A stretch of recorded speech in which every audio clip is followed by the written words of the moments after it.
Hey, welcome into Tony Talking Trash, RSL. Today we have the L today, Mr. Bart Lay, drummer extraordinaire on many of the projects we've had on Wildflow Records, drummer extraordinaire around the whole area that we live in, the tri-state area. Bart, glad to have you here today, dude, finally, to talk about some stuff. Can you tell us a little bit about when you got started, man? I know it's a cliche thing, but I know you ended up, you're as much of a Kaiserite as anybody is now, but you weren't actually born here. You're actually born in down south, weren't you? Yeah, I was born in Jacksonville, Florida. How was it? Tell us a little bit about your growing up with music, man. What were your earliest musical experiences? I know your father was involved in music. Well, my father was a phenomenal trumpet player that really got me into it. He was in the Air Force band, field bands back when I was first a little guy, and he was stationed in Germany. And I have to go back, and I think my earliest memory that I can think of or remember that got me into music is I would watch their band play, and they would cut up a lot and have so much fun.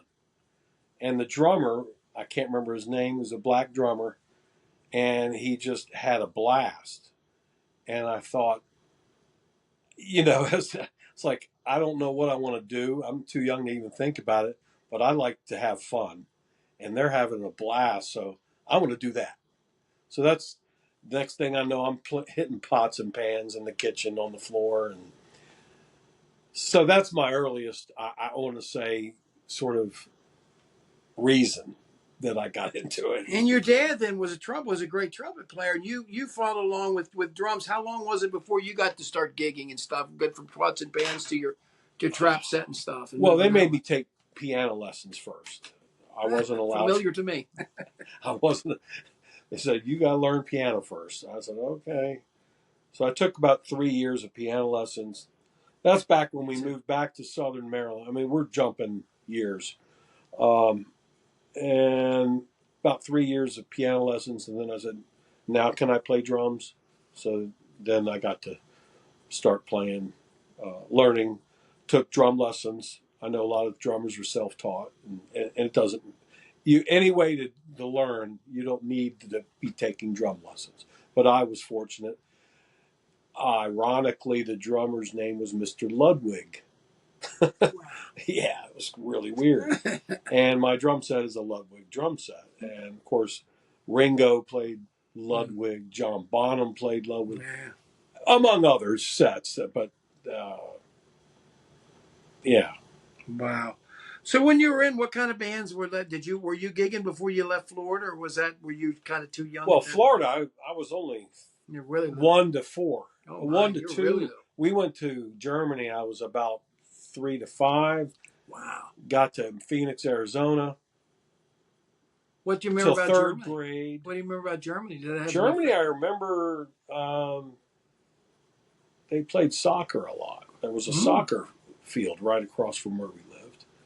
I remember a lot of bombed out buildings. I didn't realize it at the time, but looking back, that was from World War II. Yeah. That still hadn't been rebuilt.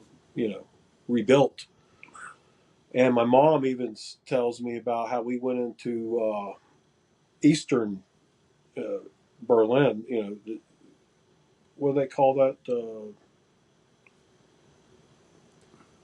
I can't remember. The Curtain or whatever it is. You go through it something Charlie. Checkpoint Charlie. Checkpoint. Yeah, we went through Checkpoint Charlie. Wow. And she couldn't have her military ID with her, or they would mess with you.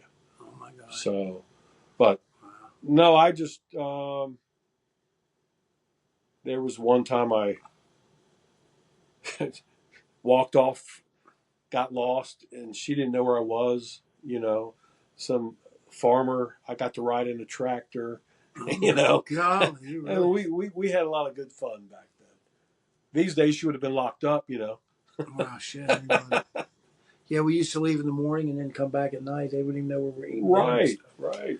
Well, so when did you start? You started gigging around DC, I guess. You were down there about the time that I was down there, or maybe a little earlier than I was even. Well, I majored in music at VCU for a couple of years. Then I went to St. Mary's College, Mm-hmm. met my wife. Um, I didn't really start gigging till I got out of the, well, I joined the Air Force Band in '83. And I really didn't get into a lot of gigs till after I got out of the Air Force in '87.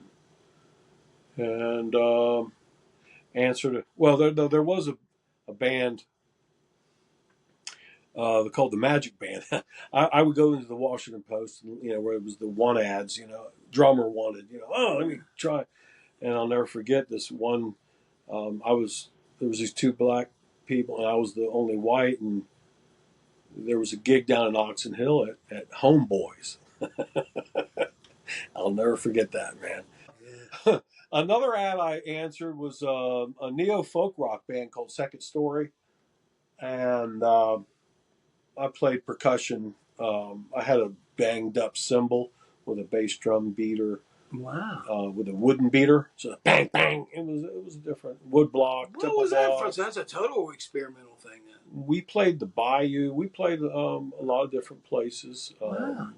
We went up to New York. Played the Speakeasy up in up there in Greenwich. Wow. We used to do a lot of the traveling, and there was this Polish violinist named Vasek.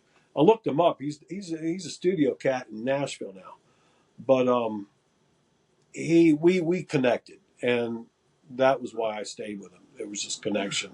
I like jamming. He was illegal. He wasn't a. This was back when the Soviet Union was still Wow. in charge of. I didn't know about all this stuff. So that was a band. That was so. Where did the Cuckoo Heads come in? When did you Cuckoo guys? Heads came in after Second Story, and that was with my brother Larry and Steven and my real good friend Mike Shannon. And for some of the studio, we had Dennis Michaels on bass.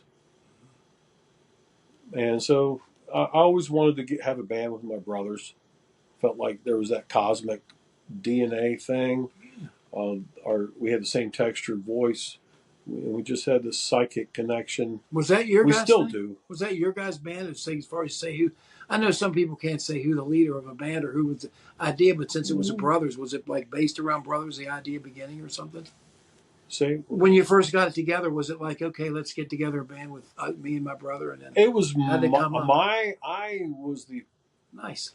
I sort of got that going. I have to say it was probably a selfish reason because I always want, but I convinced them to do it, to come along. Let's try this, and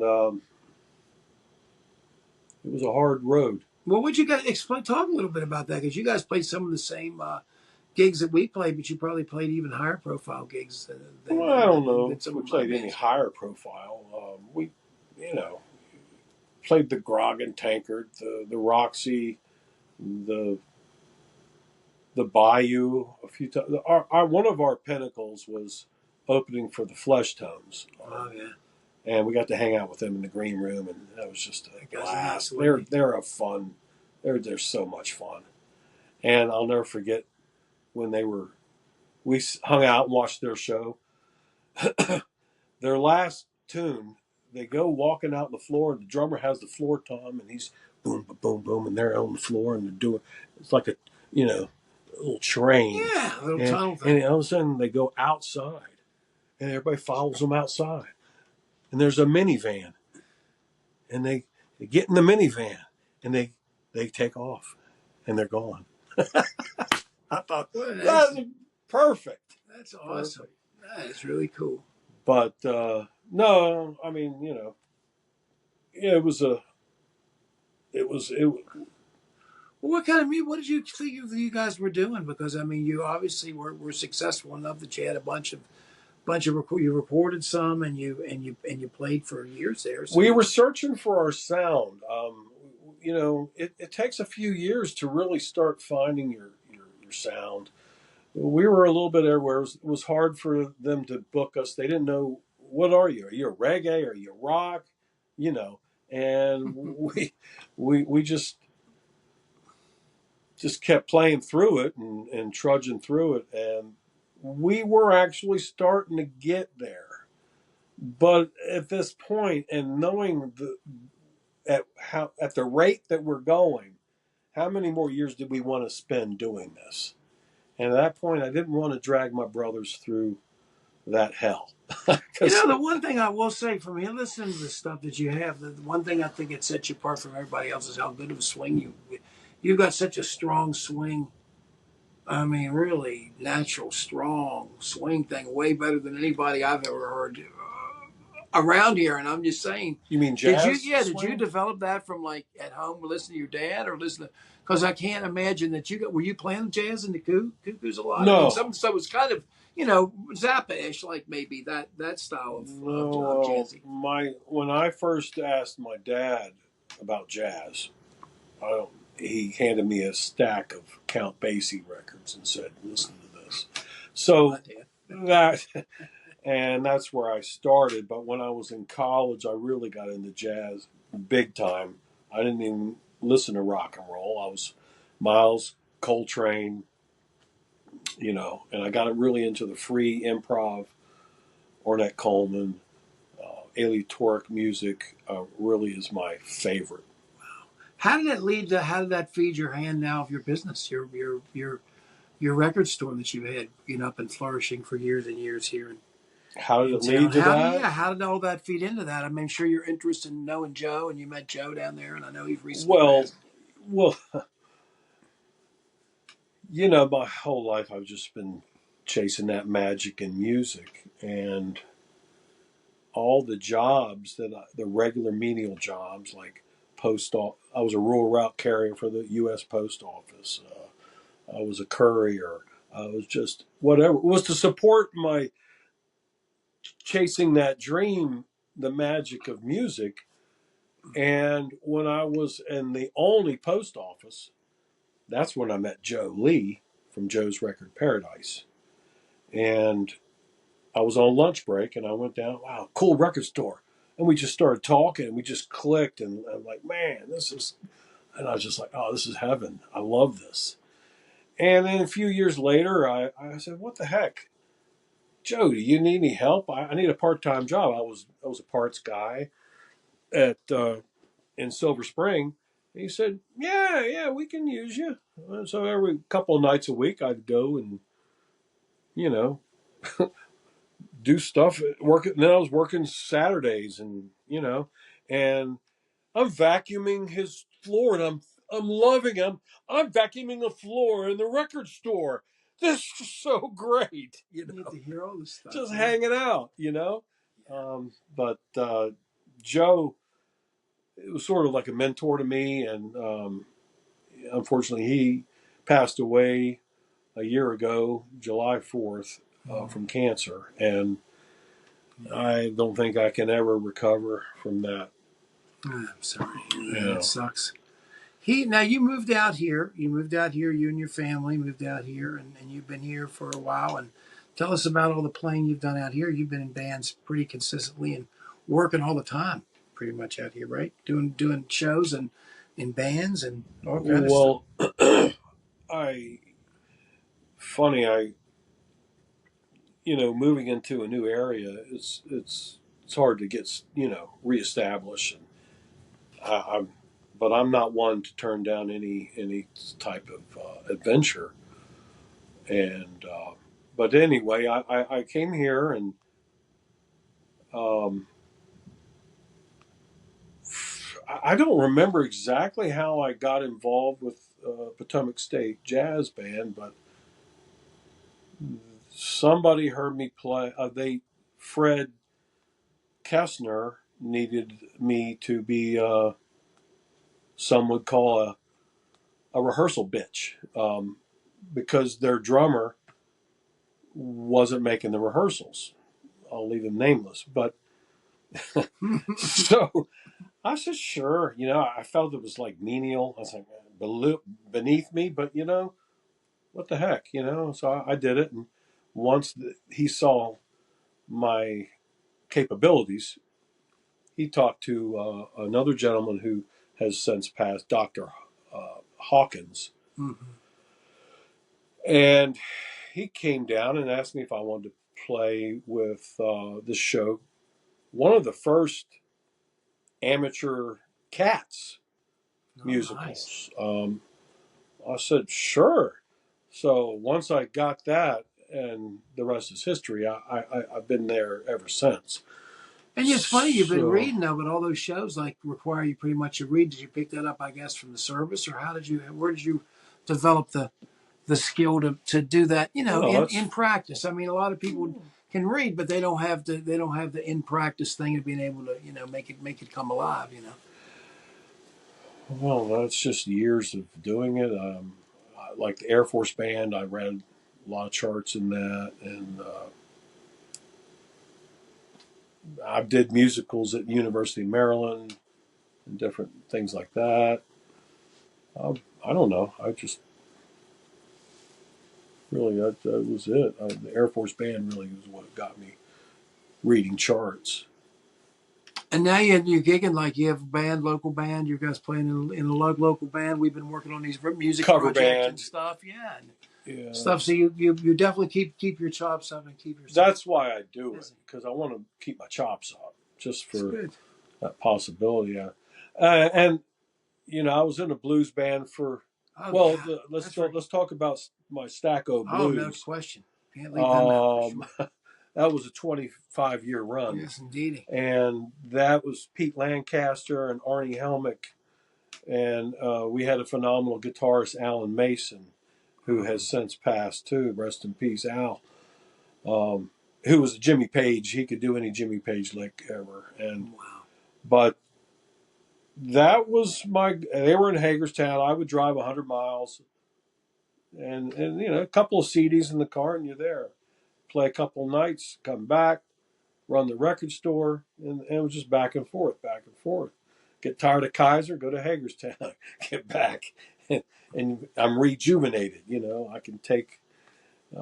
It's a little depressing here. It can be. You can feel trapped in this little town, and I think that a lot of people feel that in towns all across the country. Probably, I don't know, but there's definitely that sort of oasis of dread, if you will.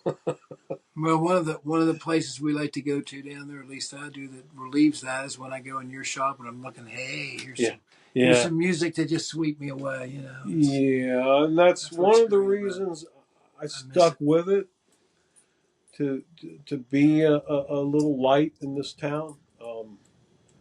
And there's some people that really appreciate me being there, but it wasn't no easy feat. Let me tell you, it's been a long haul, man. I remember when you first came, man, before the vinyl thing. That was a You were challenge. my one of my first customers.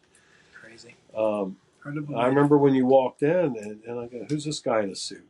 Oh, cool. And I thought you were just sort of, because everybody was kind of belittling the records back then, man. In 2003, you got to remember, CDs were king Yeah, still. the records were not cool at all. They didn't know what a record was. No, They weren't on commercials on no. TV. They weren't in TV shows. If you look now, there's always a record collection in the background somewhere. There's always a record spinning. Yeah, Check it out. that's true. But back then there wasn't. No, Amazon didn't even have a category no. for vinyl. Remember that? I remember when the CD came in, it was going that. Then you said this record doesn't do that. Record doesn't never sounds like that. It's true. When they go bad, man, they are. But you came in, Yeah. and you went. I was like, he goes right to the R's, and he pulls out the Todd Rundgren out. And I went, he likes Todd. Little did I know your whole connection with Oh, Todd, but that's cool, because I met Todd a few times, but not like oh, we were at the same place you at are. It's at funny. Penguin, or no, that was Oh, but Waxy Matt. no, it was at the Circus City Oh, Circuit in City Rockville. Yeah, on Rockville Pike, and yeah, had this new interactive CD yeah. The where one you on could one of the choose a Rolling different Stones. ending on the Yeah. songs, and And he ran me over the liquor store to get him another Foster's. I remember. It's all right. And Back in the I met him days. up in New York at the CMJ. Me and my brother, that's where we got that autograph. Yeah. He was having a symposium up on like the 100th floor or something, and we just walked in and gave him a tape, and Wow. shook his hand, and he said, "Hey, will you sign this?" That's really cool the way he did it. Yeah, you're gods. That's funny. Yeah. Well, thank you for doing this, man. I appreciate this. Is there anything else you think we need to know about Bart now as we're heading into the next project? I got a little idea for it. I'm gonna tell you about it. It's Okay. funny. I think it's funny as hell.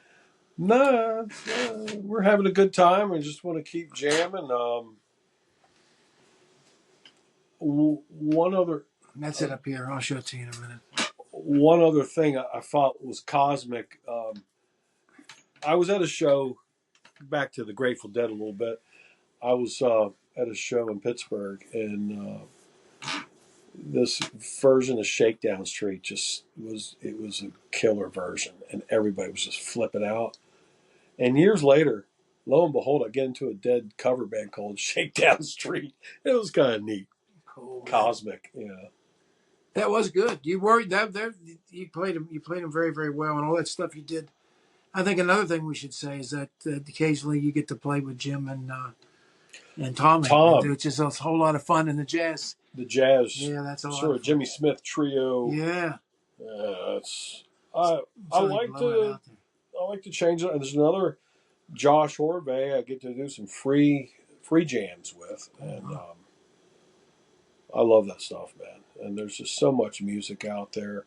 And you got me in. Well, I remember John Harmon got me into Can and the German Prague, and I was so late coming to that. And I'm like, where was I? Where was I all these years? How did that fall through the cracks? Yeah. I don't get it, man. But anyway, we'll keep an eye on Bart, and we'll keep moving with stuff here in the future. And again, we thank you for your contributions to the record, and look forward to doing even better on the new one, man. I feel